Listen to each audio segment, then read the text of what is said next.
Tonight on Ukraine Today, Ukrainian strikes massive attack on strategic targets across Russia and temporarily occupied Crimea.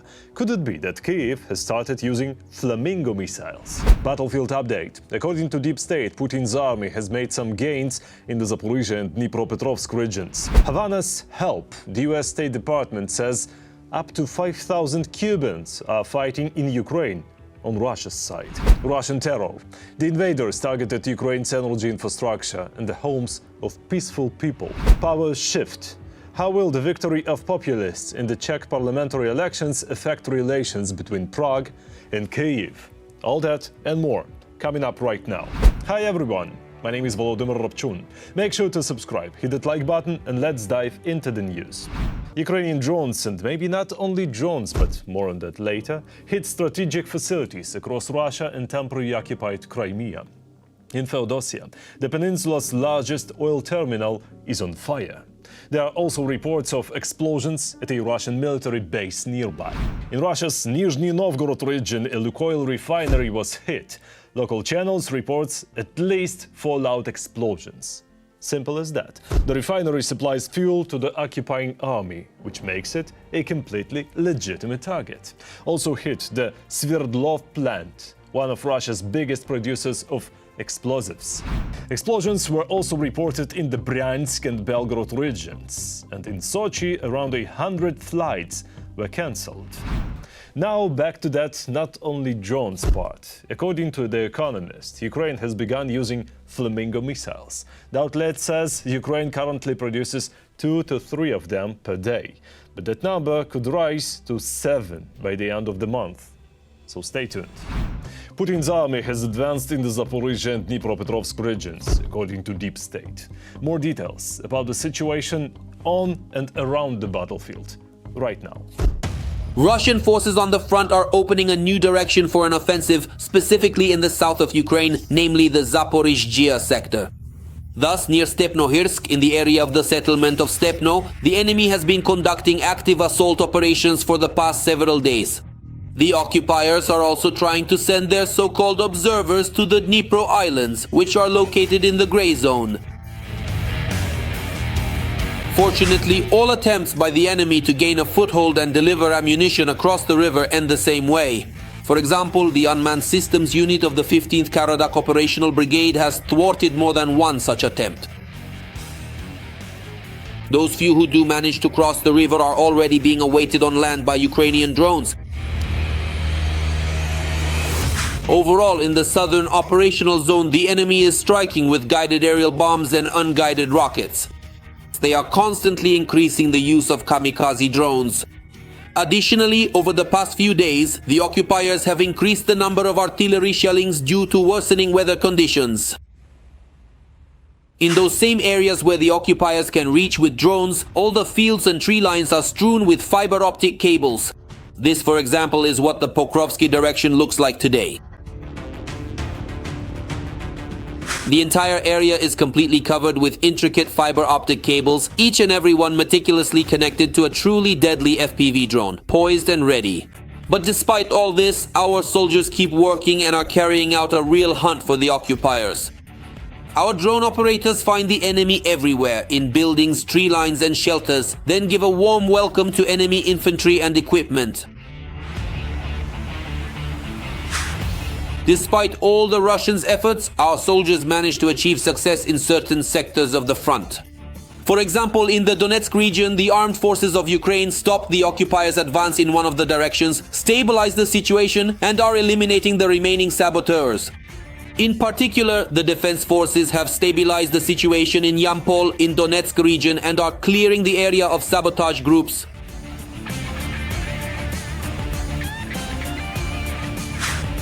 A unit of the Special Operations Forces of the Armed Forces of Ukraine and the National Guard are conducting strike and search operations in the settlement itself to identify and destroy the remaining enemy sabotage groups. Siersky also shared details about the Ukrainian offensive near Dobropilya. There, the armed forces of Ukraine managed to accurately strike several enemy concentrations and partially destroy the occupiers' logistics chain. In certain areas, Ukrainian drone pilots are effectively creating death roads for the enemy.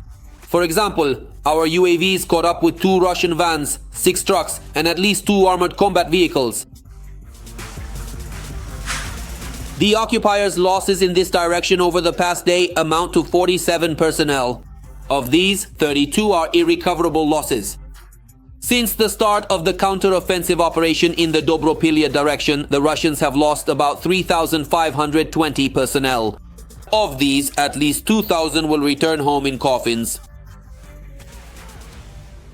However, despite heavy losses on all fronts, Russian generals show no intention of stopping local assaults.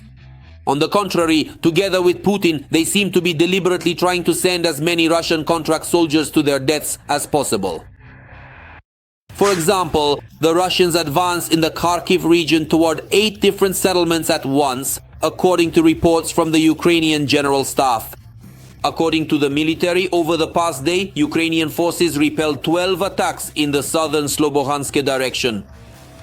And these shots are already from the area near the settlement of Kotlerivka. As we can see, the Russian helicopter failed to evade the Ukrainian FPV drone.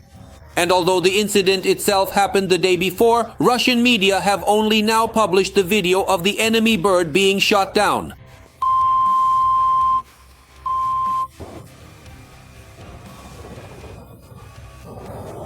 On the Lyman front, the enemy has already launched as many as 12 attacks, trying to advance towards the settlements of Karpivka and Rakivka. Fighters from the 3rd Army Corps broke through the occupiers' positions and got behind enemy lines.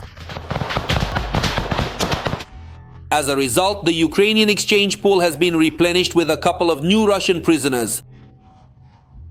Don't shoot! I'm coming out! I will not shoot.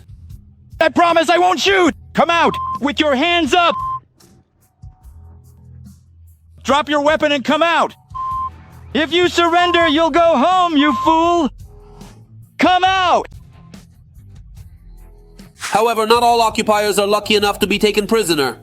Thus, our reconnaissance drones captured the moment when 2 Russian soldiers in the Sumy region surrendered to a paratrooper from the 30th Airborne Brigade. Upon learning about the Russians' attempt to surrender to the Ukrainian armed forces, their own compatriots decided that Russians do not surrender. And instead of trying to rescue their comrades, they simply eliminated their own with a drone. At that moment, our soldier was just escorting the prisoners to the evacuation point. Fortunately, as a result of the Russian drone strikes, unlike the occupiers themselves, he was not harmed. Ukraine is fighting for freedom. Support independent Ukrainian journalism so we can keep telling the truth about Russia's war. Click the link in the description to become our sponsor.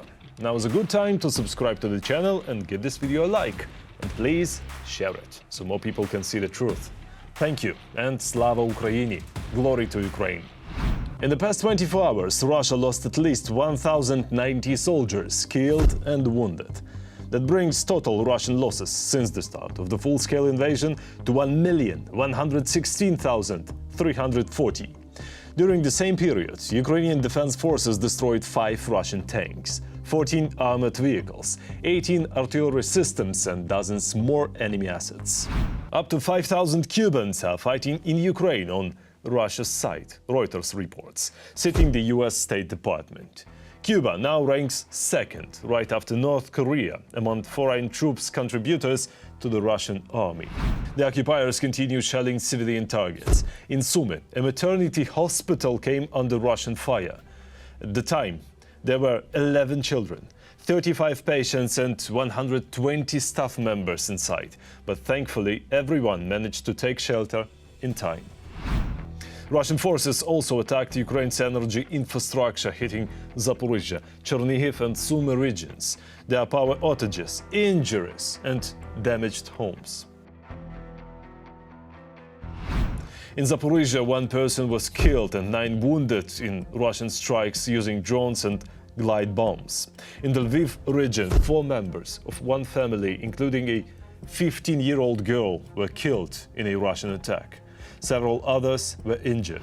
Russian bombs also hit downtown Slovyansk. 3 glide bombs struck the city. 2 hit a 9-story apartment building, and another one an art school. At least 8 people were injured, including a 13-year-old boy. Europe must stop feeding Russia's imperial appetite and put an end to state terrorism.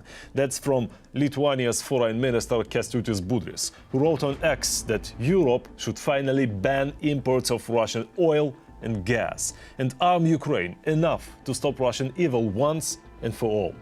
He also noted that Moscow deliberately launches hundreds of drones and missiles targeting Ukraine's civilian and energy infrastructure.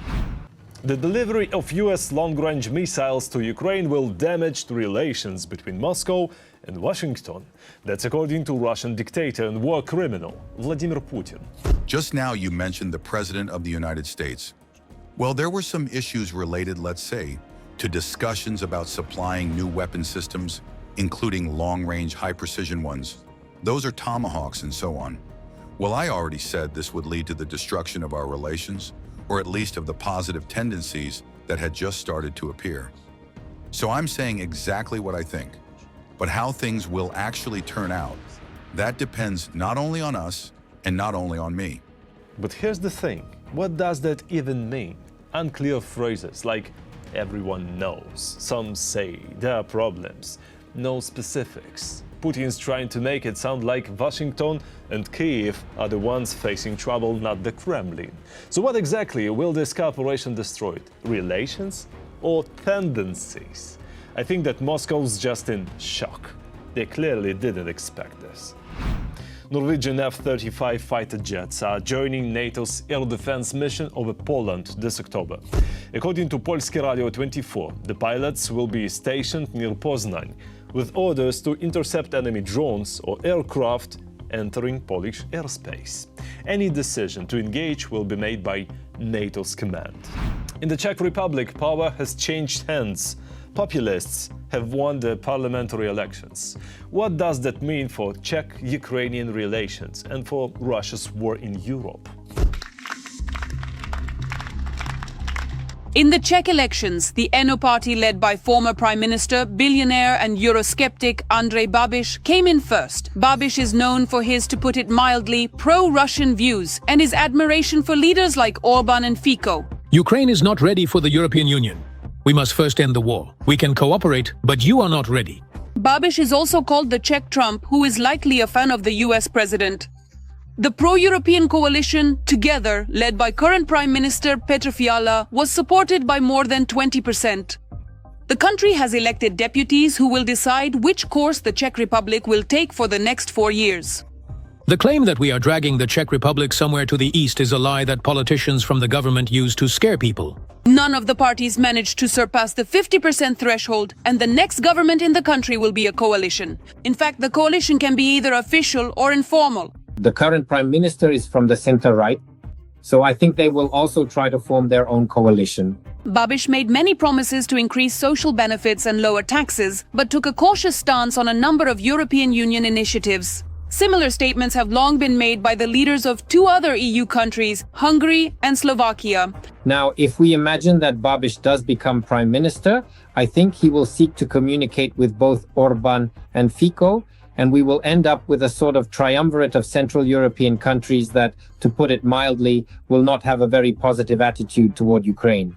But we already feel this from Orban, to a lesser extent from Fico, but there are still certain conflicts, and now Babiš will be added to them as well.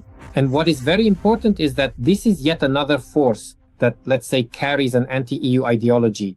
On the first day of the elections, the Czech police received anonymous threats about a large number of drones approaching the country's borders. Security measures were tightened in Prague and at Václav Havel airport. The Kremlin tried to stir up the situation in its usual style. Right before the vote, a large-scale network operating to promote Russian narratives was uncovered in the Czech Republic. Analysts identified about 300 anonymous TikTok accounts that were actively spreading propaganda in favor of radical parties advocating for the Czech Republic's exit from NATO and the European Union. At the same time, the parties denied any foreign influence on their election campaign. The main goal of the Kremlin is to undermine faith in democratic mechanisms, legal norms, as well as membership in the EU and NATO in every European country. Russia is the most serious threat to the country's security. The victory of Babiš's party seemed to please the Kremlin, but as usual, the happiness is incomplete. It will not secure a majority, which means the party leader will have to look for partners. The problem is that he'll have to look among those who openly call him a populist, playing into Moscow's hands. Andrej Babiš served as the Prime Minister of the Czech Republic from December 2017 to December 2021. His party was defeated in the parliamentary elections in 2021. In January 2023, former NATO general and current Czech President Petr Pavel defeated Babiš in the presidential election. And today, in 2025, the main role will shift to the non-partisan President Petr Pavel, who will be tasked with appointing the government. Now the main question is, can Babiš become Prime Minister again? After all, it's the Prime Minister who has more say than the President, but the President also has a certain influence on the country's political processes. It's a kind of balance of power. And we understand that a hypothetical Prime Minister Babiš and President Pavel are different people. They represent different political forces. Accordingly, this would already mean a conflict between the President and the Prime Minister if, once again, Babiš becomes Prime Minister, if the ANO party manages to unite all the other forces around itself. Babiš himself openly denies any sympathy for the Kremlin, recalling an incident that occurred when he was already Prime Minister. His government declared 18 Russian diplomats to be spies and expelled them from the country. This happened after an investigation into explosions at ammunition depots revealed that it was not just anyone but Russian special services who were behind them. It's a paradox, but there are practically no official materials regarding this case. But soon after, Babiš once again started talking about the need for dialogue and the importance of economic ties with Russia. There is an opinion that Babiš largely made his money thanks to Russian funds. Accordingly, he is perceived as someone who has close ties with Russia, close ties with the Kremlin, and this poses a threat to Ukraine. How the victory of the right in the Czech elections will affect Ukraine is a concern not only for Ukrainians themselves, but also for Europeans. I have met with Zelensky 3 times. We help Ukraine through the EU. We pay large sums into the European budget, so we are already helping. During the campaign, Babiš criticized what he considered to be excessive aid to Ukrainian refugees. First, they raised taxes for Czech parents, took away child benefits, and cut privileges. And now imagine they're coming up with maternity leave for Ukrainian women. Not for our women, but for Ukrainian women. Being a right-wing populist, he has repeatedly spoken about the need to cut or wind down aid programs for Ukraine. But experts believe that his rhetoric could change dramatically after the elections. People promise a lot of things, but when they win the elections and come to power, they can suddenly change their stance, because after all, it's one thing, the slogans they use to get elected, and another, the things they actually have to do, considering the redistribution of EU budget funds. A person might really go around saying, we need to stop helping Ukraine, we need to end everything, but then they come to power and realize that it's not that simple. Because of this, they might end up missing out on EU budget funds. Plus, there are the risks that we all see for European countries, risks that Poland sees, that Finland, Denmark, and Norway see. So all these sentiments are present as well. And the image of a force that would act as a hypothetical collaborator with Russia, nobody wants that. And finally, a loud feud inside the Kremlin. This time it's Ramzan Kadyrov versus General Shamanov, infamous for the Chechen wars. They traded insults and accusations. The clash is getting heated. So what happened and why? Details in our next story. These are originally Russian lands, so hands off Russian history. A new absurdity is unfolding in the Russian State Duma. For example, one of the former generals, now a member of parliament, Vladimir Shamanov, has forbidden Chechens from renaming Chechen settlements because, as it turns out, this is a matter of memory for Russia. The parliament of the Chechen Republic is proposing to rename Cossack stanitsas, which have their own historical names. Not only was the Russian-speaking population thrown out of there in the beginning, now you're erasing the names as well. This is the history of our state. What are you doing? The intrigue was heightened by the fact that for a whole 5 days, this stunt by the retired general went unanswered, both by Kadyrov himself and his henchmen. And that's considering their hot-tempered Caucasian nature. What is truly important here is not precisely what Shamanov actually said, but rather how Shamanov specifically said it. It's this manner in which Shamanov quite literally confronted them. And he directly confronted everyone, starting with Ramzan Kadyrov and then extending to any of Kadyrov's numerous propagandists. However, after almost a week, the head of Chechnya finally mustered up the courage and addressed his people. He was the most brutal general towards the Chechen people who would take men out into the field and execute them, Kadyrov stated. On Telegram, he also suggested that Shamanov go fight in the war in Ukraine. Interestingly, the address to the Russian general was, for some reason, delivered in the Chechen language. Analysts believe that the statement was intended for a domestic audience. That is, it was not a response to Moscow, but rather a purely reassuring speech for the Chechens. So as not to anger anyone, God forbid. In no way in this matter, in this confrontation, will the Russian Federation side with Kadyrov, especially in this situation. In my opinion, what Kadyrov said, especially since he said it in Chechen, was an attempt to gain supporters for himself at the critical moment. As if to say, let him have been a villain, let him have killed. He took part in all the atrocities that were committed on the territory of the Chechen Republic, but recently he has changed. Moreover, he has started calling things by their proper names. Here it's worth mentioning, who is Vladimir Shamanov? A Russian general, he was the commander of the airborne forces and participated in both Chechen campaigns. It was against him that Kadyrov fought as a teenager. At the same time, Shamanov is noted as an extremely harsh and brutal commander. And here is what people in Chechnya remember about him. December. The year we are focusing on is 1999, a truly significant and memorable period. It was a pivotal moment, marking the end of a century and the approach of a new millennium. The village of Ankanyut. Federal troops under his command enter the settlement. After the battle, real reprisals begin. Civilians killed. Rape. Looting. February 2000, Kataryut. The European Court of Human Rights recognized that the operation, with the massive use of indiscriminate weapons, killed civilians and violated the right to life. The court pointed to the responsibility of the command. That command was Shamanov. The day after Kataryut, Novye Aldi. A sweep operation. Hundreds executed without trial. And when Colonel Shamanov kidnapped and killed 18-year-old Elza Kungeva, General Shamanov did not side with the law. He defended the murderer, called him the best commander, and demanded that the image of the Russian officer not be tarnished. He is a true hero. Yes, he fights tough, but not cruelly. Tough. At the same time, after years of faithfully serving the Kremlin, Kadyrov, it seems, still hasn't forgotten all of Shamanov's exploits in those wars. That's where his reaction comes from.